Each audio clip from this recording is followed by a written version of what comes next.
Well, welcome to Holy Trinity and St Saviour's Sermons. Here we seek to live life to the full, and I hope this sermon inspires you to do exactly that. The reading is from Luke chapter 6, beginning at verse 27. But to you who are listening, I say, love your enemies. Do good to those who hate you. Bless those who curse you. Pray for those who ill-treat you. If someone slaps you on one cheek, turn to them the other also. If someone takes your coat, do not withhold your shirt from them. Give to everyone who asks you. And if anyone takes what belongs to you, do not demand it back. Do to others as you would have them do to you.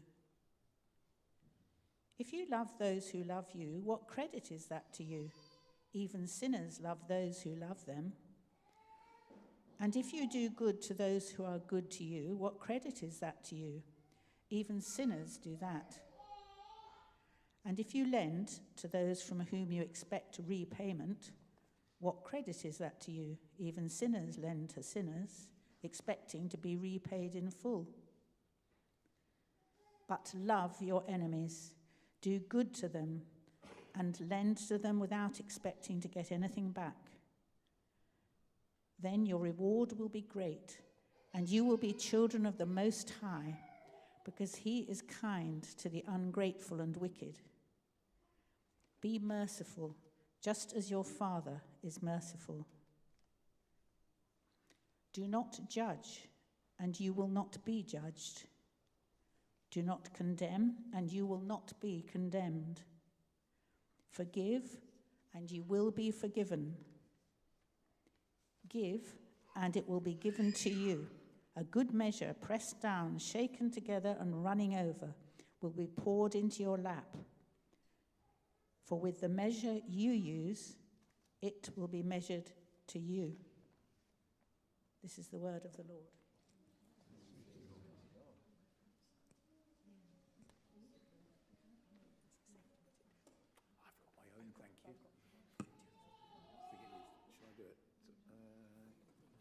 Turn that. There you are, Bob.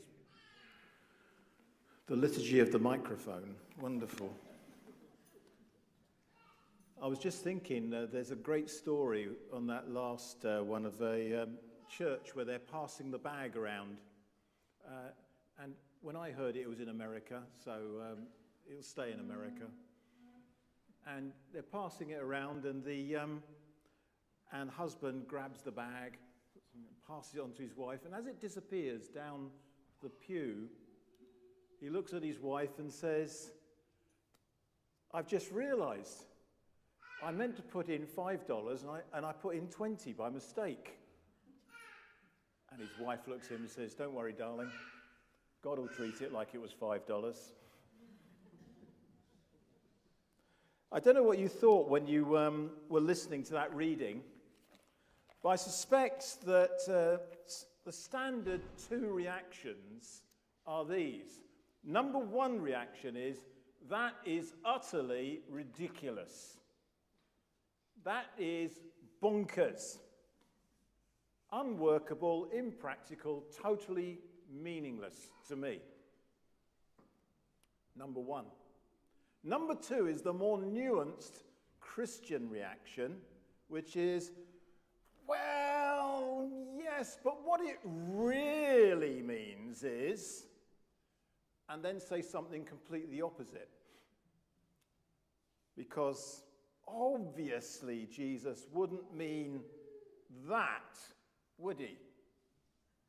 Now, to be honest with you, I think reaction 2 is the standard slippery one, and if you want to follow that one, you can basically make the Bible say anything you like. It doesn't really mean that. I'm not sure Jesus said stuff so that people could say later, well, actually, you know, I think he meant it. So let's go back to it's bonkers, which was my reaction when I was told I had to preach on this. is I'm going to stand up here and I'm going to say this stuff, and you're going to be sitting there and you're going to be saying, really? You see, because, do you know what? It is utterly ridiculous. What it says here is totally and utterly ridiculous. As long as Jesus is just some guy, and as long as the kingdom of God isn't real. It is ridiculous. You see, because basically what Jesus is saying here is he's saying this. He's saying, do you believe in God? Do you really believe in God? In a real God? Do you believe in a kingdom where God rules and where all wrongs will be righted? Do you really believe that? If you really believe that, do this. You see, when I say, do you believe in God, I'm not saying, do you have an abstract theological concept that a being of divine nature exists somewhere in the universe? Or something about, I'm going to be in heaven one day and it's all going to be okay, or whatever. When I say, do you believe in God, I mean, in the same sort of way as when I looked in Julie's eyes on our wedding day, and effectively I said to her, do you believe in me? Now, when I was doing that, I wasn't saying, do you think I exist? Because if I didn't, her dad had wasted an awful lot of money. When I said on that day, do you believe in me, what I was saying was, are you prepared to orient your life, your whole life, around the fact that I will always be faithful to you? Are you prepared to put your life on the line on the basis that I will be yours? Always. Do you believe in me? And Jesus is saying here, he's saying, do you believe in God? You see, that's what it means to believe in Jesus and his kingdom. When Jesus says all this here that you've just read, he's saying, what's more important to you? Your stuff? Your personal standing? What people think of you? Your rights? Or the kingdom of God? The generosity and self-sacrifice that go with being a person after my heart, says Jesus. Which do you believe in? Who do you believe in? Now, before we unpack this a little bit more, I need to say two things that I want to be absolutely clear about before we proceed. Number one is this. Jesus isn't telling us here to care for our enemies instead of our loved ones, or our families, or our friends, or the people we care about most. Jesus isn't telling us to care for our enemies instead of other people. There are good examples in the gospel where Jesus demonstrates genuine love to his own people. Best example of that is on the cross. What does he think of on the cross? Even while he is in excruciating agony on the cross, we read in John's gospel, he looks at his mother and he says, John, my disciple, you look after her. He makes provision for his own mother, even when he's in that state. It doesn't mean instead of. This word is meant to expand our vision, not replace it. And the second one, and this is a really important one, is this is not a message that says, stay silent if you're being abused. Unfortunately, historically, the church has used a word like this to say, hold on, don't say anything. You're meant to forgive your enemies. Say nothing. And that's totally and utterly wrong. You see, unlike the hierarchical and patriarchal world in which Jesus lived, we have legal mechanisms that are supposed to protect you. In fact, those legal mechanisms are based principally on the fact of the gospel of Jesus. This is not a get-out clause for abusers that says no one's going to say anything. You should use those legal avenues if you are being abused. If someone is treating you in a way that makes you feel afraid, then you should speak up. If anyone in this church or any other church or any religious organization tells you to stay silent because it says here, love your enemies, and you are being abused, then not only should you go to the authorities and say, I am being abused, but you should report that person to their own organization because they're taking part in it. This is not a get-out clause for abuses. Jesus is talking here not about how to be downtrodden, but how to be powerful in a world that tries to push you down.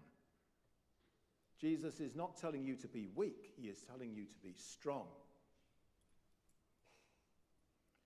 So having dealt with the negatives about this and what it's not saying, what is Jesus actually telling us? What's he saying here? Well, let's start at the end and work backwards. If you look at the end, near the end of the passage in verses 35 and 36, you'll see Jesus talks there. He says, love your enemies, do good to them, and lend to them without expecting to get anything back. Then your reward will be great, and you will be sons of the Most High. You will be sons of the Most High. You will be children of God. And you say, hold on, aren't I being constantly told already I am a child of God? Well, Jesus is basically saying here, he said, you are a child of God, now be a child of God. God has brought you into his family and he has made you a child of his own. Now be that child. We talk and use that phrase, don't we? We use that phrase, someone being a chip off the old block. Someone who is, you can tell who their parent is because they're so like them, aren't they? And what Jesus is saying here is he's saying this. You are intended to be the child of your Father. You're intended to be like him. When someone sees you, they should look at you and go, I know whose father is yours, because you're just like him. The most basic definition is that a child is like the parent. The apple doesn't fall far from the tree. A child of God should be like God. Okay, so what's God like? If we are supposed to be a child of God, what is God like? Well, it goes on to say, doesn't it, in those verses there. It says, then your reward will be great and you will be sons of the Most High because he is kind to the ungrateful and wicked. What's the definition of what God is like? God is generous. God is open-handed. God gives to all. Not just the people who like him, or the people who obey him, or the people who want to follow him. God is generous, even to those who are his greatest enemies. Richard Dawkins enjoyed all the benefits of God's creation for the whole of his life, and still does, I believe, even though he stands constantly in opposition to all that God wants for him. God doesn't sit on a mountain like Zeus, doling out little nice things here and there to the people who are his special favourites, and thunderbolts to the people who don't do what he wants. God is kind to all. In fact, when an ungrateful humanity got ourselves into the mess that we are in, and let's face it, that's us, not just them, when we mess everything up, what did God do? He didn't sit back and tell his friends about how he'd tried, but no one would listen. He stepped into the situation. He came as a son into the world that was such a mess, not as a lord, not as some mighty power, but as a servant.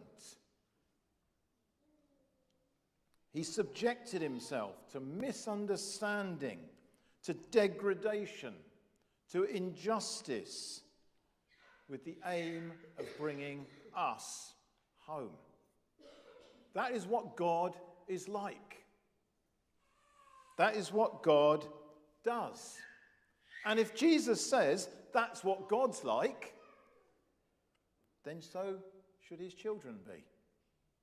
God is like that.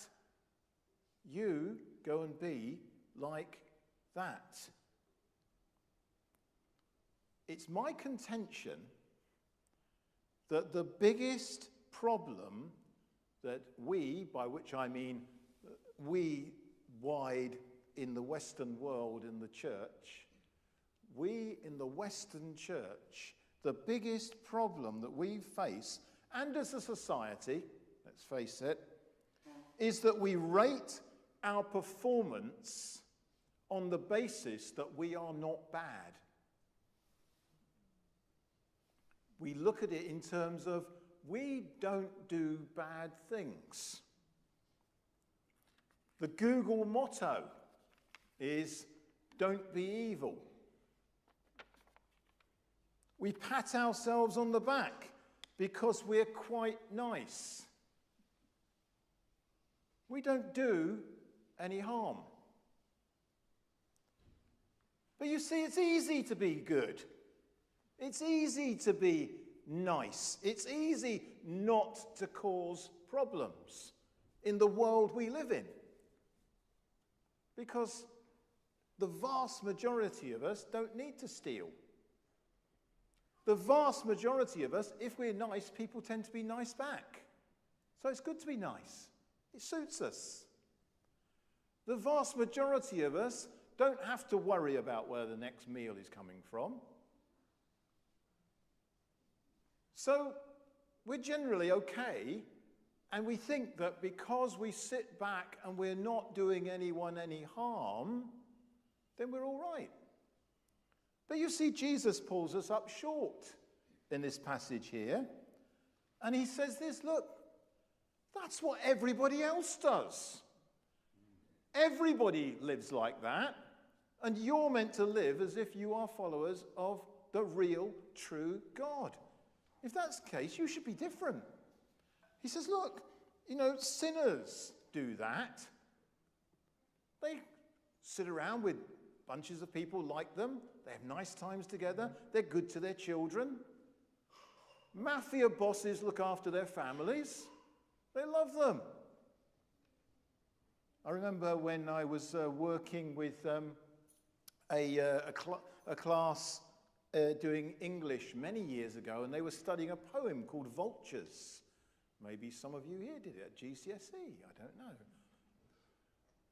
But it's a poem that talks about two vultures sitting there, sort of snuggling up to each other, mummy and daddy vulture, and the love that they show for each other, and then it moves on to explain what they were probably doing not 5 minutes ago, and what they were eating, and where they got it from. And I'm not going to read it to you because it doesn't make very nice reading on a Sunday morning, and it put you off your lunch.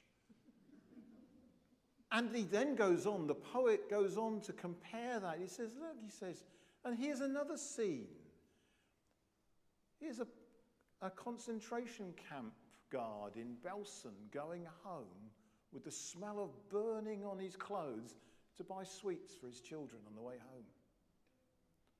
Everybody does nice things to their own people. That's easy. Because your people you like you. And they will love you.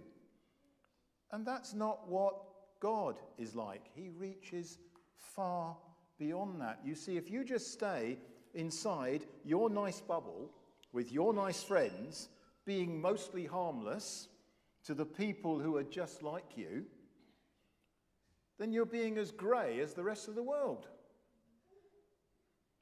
There's no credit in that. It's easy to be nice when you're with your own, staying in your safe bubble.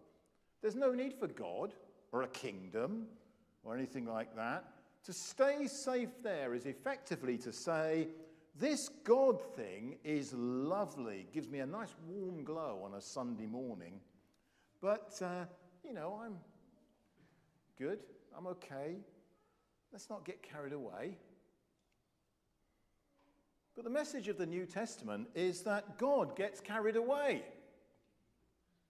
The real message of the New Testament, somebody once said, if somebody ever really sat down and read the New Testament and read what it says, it would be banned. Because it asks some incredible things of us. The real message about Jesus is that God does get carried away and steps into the icky bits of human life. And so must we. Otherwise, we are denying our birthright. So, let me ask you what we should do.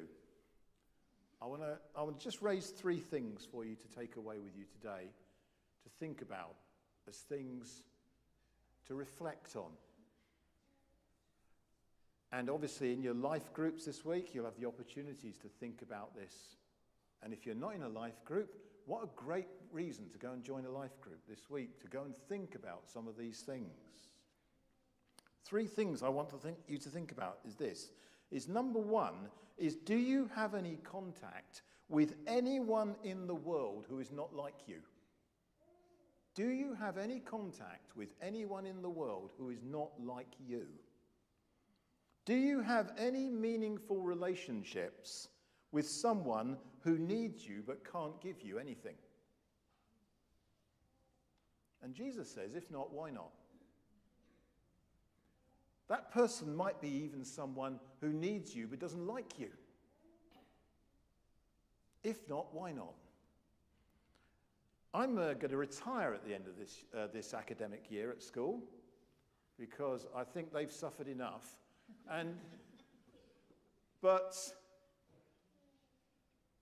one of the fears I have about retirement, obviously I don't intend to retire from doing stuff, because there's so much stuff to do, but I'm retiring from paid employment in July this year. And the thing I fear the most, I think, about it is that I will then end up with people who like me all the time. Now, I'm sure that some of you are quite happy to stand up and say, no, I don't like you. Great, marvellous, you'll be seeing a lot more of me. But I work in a school that's in a reasonably interesting area of Guildford, and there are lots of lovely children and lots of lovely members of staff there, but we do have a few interesting characters.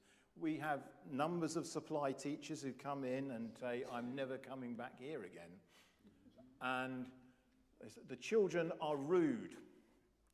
The children don't do what they're told. The children said this to me.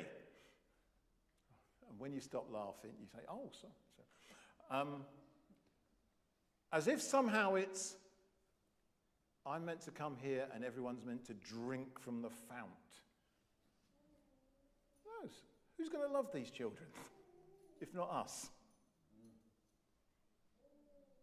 It's a Church of England school, and it's not in a nice area. It's full of lovely people, but it's not in a nice area. And That's where we should be. Church of England schools aren't meant to be nice. They're meant to be places where people come to be loved. And that's what happens in this school, even when they're like they are. And I'm a bit worried that when I come away from that school and go, I do hope there'll be somewhere I can go where there are all these nasty people. Well, not nasty, they're just stupid.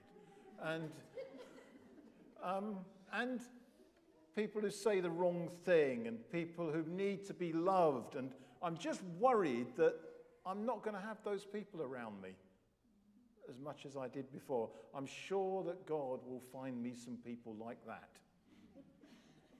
Somewhere. I think there are a few available. But the question on our heart should be this: where do I contact that world? Where do I go to show the love of Jesus? Not because I'm sanctimonious or self-righteous or because I think I'm going to go and do good, but somewhere I can be Jesus where they don't necessarily like me. That's question one. Question two that comes from this is this: how do you see your money and possessions? What do you give? What can you afford? Do you give the offcuts? Do you give the spare change? Jesus says that's what the sinners and the Pharisees do. And do you notice when you walk past someone who's homeless in the street, they say, "You got any spare change?" They think they're only worth the stuff that you can do without. Everyone does that. God gave everything. God gave himself. Let me ask you this question. Have you ever gone without something yourself so that someone else could benefit from it? And that's giving. The other stuff is just, that's giving. And if you have enough money to be generous relatively easily, then let me ask this: what about your time? Who does that belong to? And are you prepared to sacrifice some of it for others, to receive, to serve others who maybe will be ungrateful, uncaring, or incapable of paying you back? Now, I use the word sacrifice, and I mean to use that word. A sacrifice is something where you can't afford to give it, so you do. You say, I will do without that so that I can do that. When did you last do that in terms of your time? I would rather not do that, so I'll do it. That's what sacrifice means. So, and it's not just for the worthy and deserving poor. It's for the people who don't necessarily care, who won't necessarily show you they love you. Believe me, life is not like Call the Midwife. Julie will tell you that we have, well, I won't say discussions about it. I'm just told to go away and let her enjoy it. But every episode ends with everyone culminating, and people, even the sad things, people always, they're so grateful. Do you know what? Lots of people aren't like that. And they need to be loved too. Are we prepared to spend because the kingdom is real? And last thing is this. By the way, whoever put that clock there, you're wasting your time.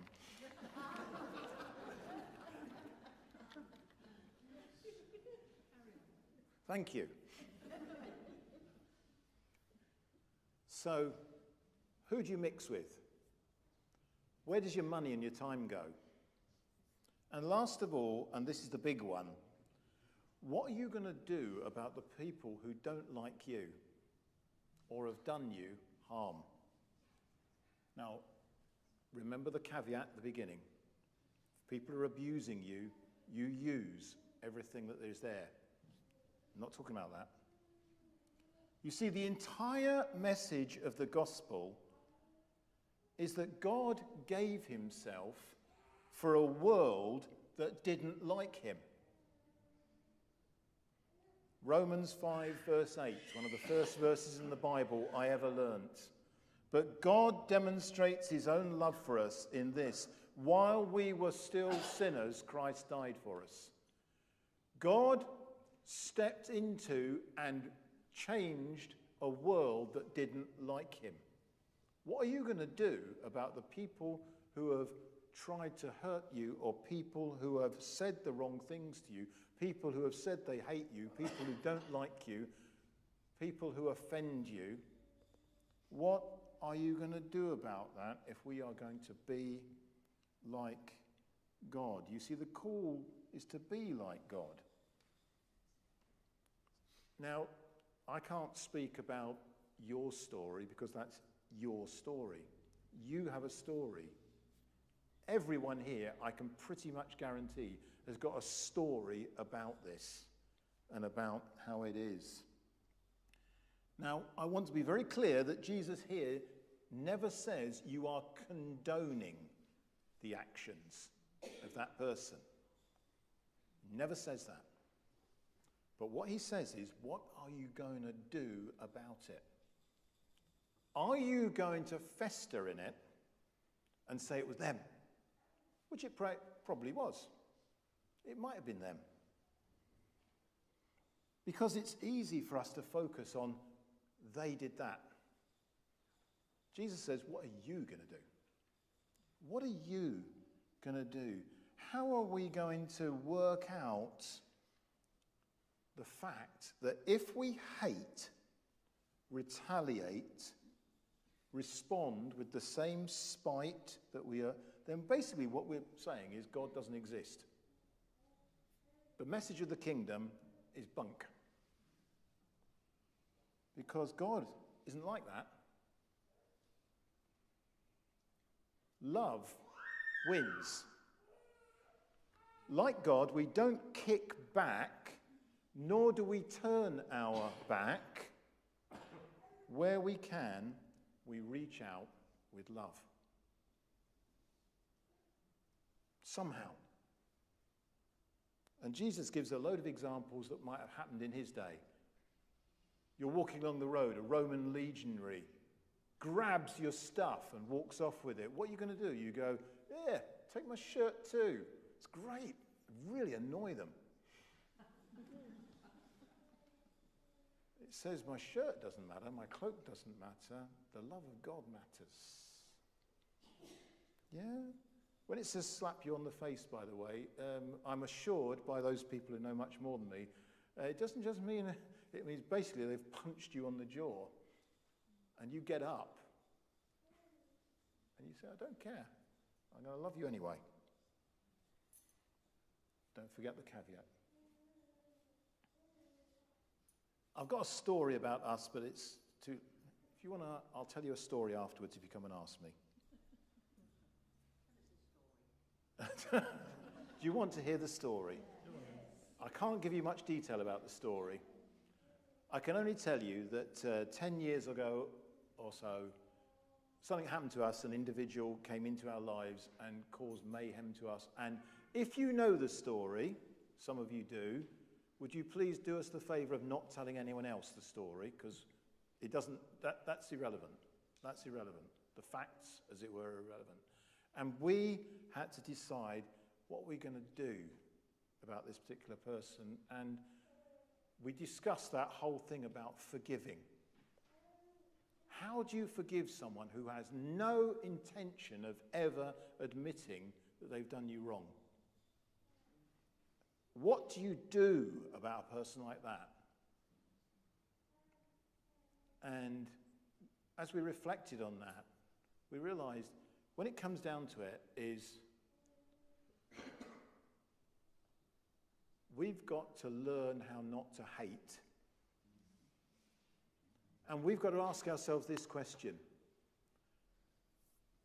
If that person was in a situation where they could have harm come to them and we could prevent it, what would we do? And the answer would be, we would. It's never come to that, But we're not condoning. This person needs to get their life sorted. There's no doubt about it. But we are not going to let hate rule our lives.